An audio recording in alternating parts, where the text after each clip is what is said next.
আসসালামু আলাইকুম, সকলকে আমন্ত্রণ আনন্দ টিভির সংবাদে। আপনাদের সঙ্গে আছি আমি মোস্তফা কামাল তোহা। আর কদিন পরেই ঈদুল আজহা। অন্যান্য বছরগুলোর এই সময়টাতে কোরবানির পশুর হাট জমে উঠলেও এবারের চিত্র অনেকটাই ভিন্ন। আসেনি ক্রেতা, জমেনি বাজার, নেই আগের সেই খুশির আমেজ। তবে রাজধানীর গাবতলীর পশুর হাট জমিয়ে রেখেছে 25 লাখের দুলাল আর 30 লাখের সুলতান।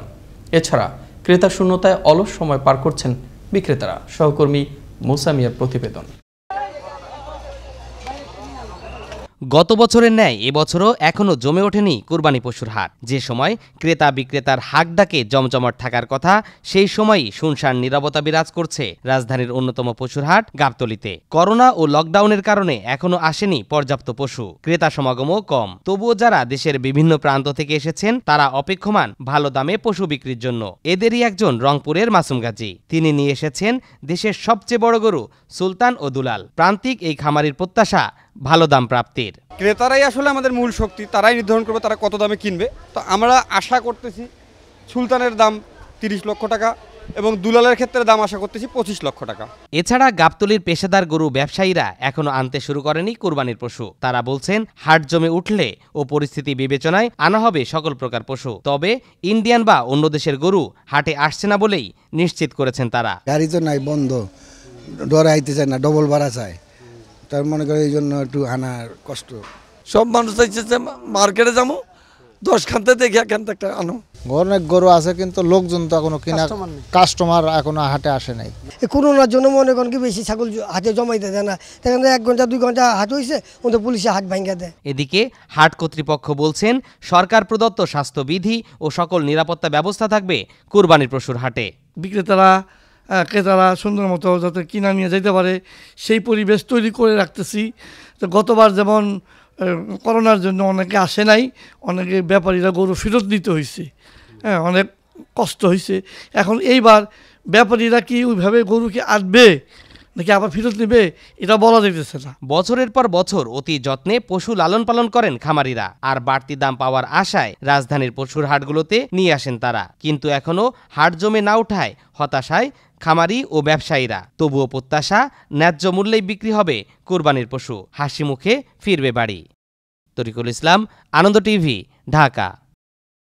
সাগরপথে ইউরোপে মানব পাচারের আন্তর্জাতিক চক্রের বাংলাদেশি এজেন্ট ইউরো আশিক সহ 7 জনকে গ্রেফতার করেছে র্যাব 8। রোববার রাজধানীর কারণ বাজারে র্যাব মিডিয়া সেন্টারে আয়োজিত সংবাদ সম্মেলনে এ তথ্য নিশ্চিত করেন র্যাবের আইন ও গণমাধ্যম শাখার পরিচালক কমান্ডার খন্দকার আলমঈন। জানান, শনিবার মধ্যরাত থেকে রোববার সকাল পর্যন্ত রাজধানীর সহ মাদারীপুর, গোপালগঞ্জ ও কেরানীগঞ্জের বিভিন্ন এলাকায় অভিযান চালিয়ে তাদের গ্রেফতার করা হয়। ইউরোপে পাচার চক্রের রুবেল সিন্ডিকেটের বাংলাদেশি চক্রের মূল হোতা, যাকে সবাই ইউরো আশিক হিসেবে চিনে, বিকজ সে ইউরোপে পাচার করে থাকে। ইউরো আশিক সহ আমরা 7 জনকে গ্রেফতার করতে সক্ষম হই। গ্রেফতারকৃতদের জিজ্ঞাসাবাদে আমরা জানতে পারি বিদেশে কর্মসংস্থানের প্রলোভন দেখিয়ে দীর্ঘদিন যাবৎ তারা এই ধরনের ব্যবসা করে আসছিল। প্রধানমন্ত্রী শেখ হাসিনার জন্য উপহার হিসেবে কিউভেইরাটি আনারস পাঠালেন ভারতের ত্রিপুরা রাজ্যের মুখ্যমন্ত্রী বিপ্লব কুমার দেব। রোববার সকালে ব্রাহ্মণবাড়িয়ার আখাউড়া স্থলবন্দর দিয়ে বিপ্লব কুমার দেবের পক্ষে ডিরেক্টর ইন্ডাস্ট্রিজ, কমার্স অ্যান্ড ট্যুরিজমের পরিচালক তরিৎকান্তি চাকমা বাংলাদেশি প্রতিনিধিদের কাছে 80টি কার্টুনের এ আনারসগুলো তুলে দেন। বাগেরহাটের মোংলার সুন্দরবন ইউনিয়নের একটি বাড়ি থেকে উদ্ধার করা হলো 12 ফুট লম্বা 8 কেজি ওজনের একটি অজগর। শনিবার বিকেলে ওই বাড়িতে অজগরটি দেখতে পেয়ে স্থানীয়রা বন বিভাগকে খবর দেয়। পরে বন বিভাগের সদস্যরা এসে অজগরটি উদ্ধার করে বনে অবমুক্ত করেন। বিষয়টি নিশ্চিত করেন বন বিভাগের কাটাখালী ফাঁড়ির ভারপ্রাপ্ত কর্মকর্তা মেঘনাথ। দেখছেন আনন্দ টিভি সংবাদ, সঙ্গে আছি মোস্তফা কামাল তোহা। কক্সবাজারের পেকুয়ায় একটি মোবাইল ব্যাংকিং এজেন্ট থেকে 46,50,000 টাকা লুটের ঘটনায় সাইফুল ও কফিল উদ্দিন নামের 2 জনকে আটক করেছে র্যাব। শনিবার রাতে জেলার চকরের শিকদারপাড়া এলাকায় অভিযান চালিয়ে লুট হওয়া 18 লাখ টাকা সহ তাদের আটক করা হয়। রোববার দুপুরে এক প্রেস বিজ্ঞপ্তিতে তথ্য জানান র্যাব 15 সহকারী পুলিশ সুপার আব্দুল্লাহ মোহাম্মদ শেখ সাদি। কুমিল্লার 14 গ্রামের বীরচন্দ্রনগর এলাকার বাংলাদেশ ভারত সীমান্তে বাংলাদেশি নাগরিক বেলাল হোসেন নামের এক ব্যক্তির ঝুলন্ত মরদেহ উদ্ধার করেছে ভারতীয় সীমান্তরক্ষী বাহিনী বিএসএফ। রোববার সকালে ভারতীয় সীমান্তের কাছাকাছি গাছের সাথে ওই যুবকের ঝুলন্ত লাশ দেখতে পেয়ে বিজিবি সদস্যরা বিএসএফকে খবর দেয়। এ সময় উভয় দেশের সীমান্তরক্ষী বাহিনীর দীর্ঘ সময় ধরে পতাকা বৈঠক হলেও আইনি প্রক্রিয়া ছাড়া লাশ গ্রহণ করতে রাজি হননি বিজিবি সদস্যরা। গাজীপুরের কালিয়াকৈরে 2 বেকারি শ্রমিককে হত্যার ঘটনায় কিলিং মিশনে অংশ নেওয়া মূল হোতা রাসেলকে গাইবান্ধার গোবিন্দগঞ্জ থেকে গ্রেফতার করে পুলিশ। এর আগে সৈকত নামের অপর এক আসামিকেও গ্রেফতার করা হয়। ধারের মাত্র 2,500 টাকা না দেয় ঘাতকরা এ হত্যাকাণ্ড ঘটায় বলে জানায় পুলিশ। এর আগে গেল বুধবার রাতে গাজীপুরের বাগিয়া বিল থেকে অর্ধগলিত 2টি মরদেহ উদ্ধার করে পুলিশ। রোববার দুপুরে এক প্রেস ব্রিফিংয়ে এসব তথ্য জানান জেএমপির উপ পুলিশ কমিশনার জাকির হাসান।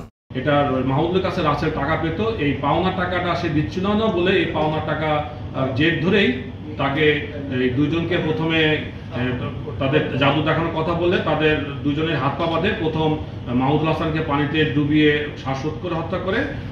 কোরবানির ঈদকে সামনে রেখে এবারেও শঙ্কর ও দেশীয় জাতের গরু লালন পালন করে রংপুর বিভাগের বিভিন্ন জেলার খামারিরা, কিন্তু বিধি নিষেধের কারণে গরু বিক্রি নিয়ে দুশ্চিন্তায় তারা। চাহিদার তুলনায় 3 লাখেরও বেশি পশু রয়েছে রংপুর বিভাগে।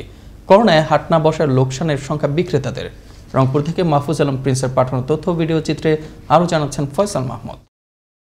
রংপুরে বিভিন্ন জাতের গরু মোটাতাজা করছে প্রায় 18,096 জন খামারি। বিভিন্ন ব্যাংক থেকে ঋণ ও দাদন নিয়ে এসব পশু পালন করছে তারা। পশু খাদ্যের দাম বাড়ায় এবার তাদের খরচও হয়েছে দ্বিগুণ। করোনার কারণে হাট না বসায় পশু বিক্রি নিয়ে সংশয়ে পড়েছে খামারিরা। জেলায় অনলাইনের মাধ্যমে পশু বিক্রির ব্যবস্থা করা হলেও বিষয়টি বুঝেন না অনেক খামারি। আমরা যে অনলাইনে এই গরুগুলো দিতে যাচ্ছি সেই ক্ষেত্রেও সন্দিহা।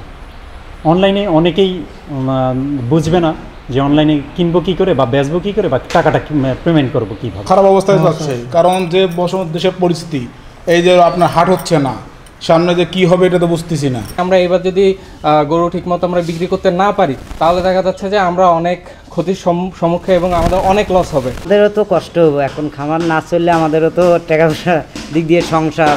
বিভাগে কোরবানিযোগ্য পশু রয়েছে 13.5 লাখ। কোরবানি উপলক্ষে গবাদি পশুর ক্রয় বিক্রয় ইতিমধ্যে পরিসংখ্যানের আলোকে মাস্টার প্ল্যান সাজিয়েছে রংপুর জেলা প্রশাসন ও জেলা প্রাণী সম্পদ কর্তৃপক্ষ। 18,096 জন খামারি এবারে মোটাতাজাকরণের সাথে জড়িত আছে। 2,30,000-এর মতো গরু কোরবানিতে রংপুর জেলায় কোরবানির জন্য প্রয়োজন হবে। করোনা পরিস্থিতি যদি এরকমই থাকে কিংবা এর চেয়ে খারাপের দিকে চলে যায় তাহলে এটি হয়তো আমাদের অর্জন করা সম্ভব হবে কিনা আমরা জানি না। সকল খামারির তালিকা আপলোড করেছিলাম আমাদের প্রাণী সম্পদ বিভাগের মাধ্যমে, কিন্তু আমরা সেই কাজটি আবার শুরু করেছি। উত্তরের খামারগুলোতে সাধারণত Stein, Friesian, Brahma, Sahiwal, jersey সহ দেশীয় জাতের গরু পালন করা হয় বলে জানান খামারিরা। এবছর রংপুর বিভাগে কোরবানির জন্য 10 লাখ পশুর চাহিদা রয়েছে বলে জানিয়েছে প্রাণী সম্পদ অধিদপ্তর।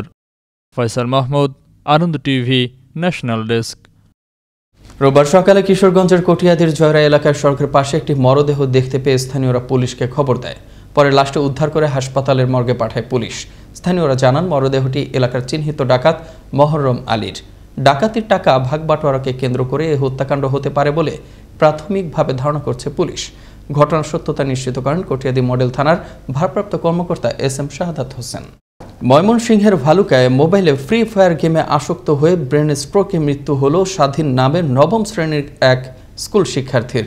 পরিবার জানায় গেল 2 বছর ধরে মোবাইলে ফ্রি ফায়ার গেমে আসক্ত ছিল স্বাধীন। হঠাৎ ব্রেন স্ট্রোক করলে হাসপাতালে ভর্তি করা হয় তাকে। 3 দিন ধরে মৃত্যুর সঙ্গে পাঞ্জা লড়ে শনিবার বিকেলে মৃত্যু হয় তার অকাল মৃত্যুতে পরিবারে নেমে আসে শোকের ছায়া। শনিবার বিকেলে ঢাকার ধামরাইয়ের 22কান্দা ইউনিয়ন থেকে গৌরাঙ্গ মণ্ডল নামের এক গ্রাম পুলিশের মরদেহ উদ্ধার করে পুলিশ। স্থানীয়রা জানান ওই দিন দুপুরে স্ত্রীর সাথে বাক বিতণ্ডার সময় হঠাৎই অসুস্থ হয়ে পড়েন গৌরাঙ্গ। তাৎক্ষণিকভাবে হাসপাতালে নেওয়ার পথে মারা যান তিনি। ঘটনার সত্যতা নিশ্চিত করেন ধামরাই থানার তদন্ত কর্মকর্তা পারভেজ। কঠোর লকডাউনের স্বাস্থ্য বিধি না মানায় শনিবার দুপুরে গাজীপুর চৌরাস্তা, ঢাকা ময়মনসিংহ ও ঢাকা টাঙ্গাইল মহাসড়কে অভিযান পরিচালনা করে ভ্রাম্যমাণ আদালত। এই সময় মাস্ক না পরা এবং বিনা কারণে ঘরের বাইরে বের হওয়ায় 17 জনের কাছ থেকে 52,400 টাকা জরিমানা আদায় করা হয়। গাজীপুর মেট্রোপলিটন বাসন থানা পুলিশ ও বিজিবির সহযোগিতায় ভ্রাম্যমাণ আদালত পরিচালনা করেন উপজেলা নির্বাহী ম্যাজিস্ট্রেট। এই ছিল এখনকার মতো। আনন্দ টিভির সংবাদ দেখুন প্রতিদিন বিকেল 5টা 30 মিনিট এবং রাত 9টা 30 মিনিটে। আনন্দ টিভির সঙ্গে থাকার জন্য সকলকে ধন্যবাদ।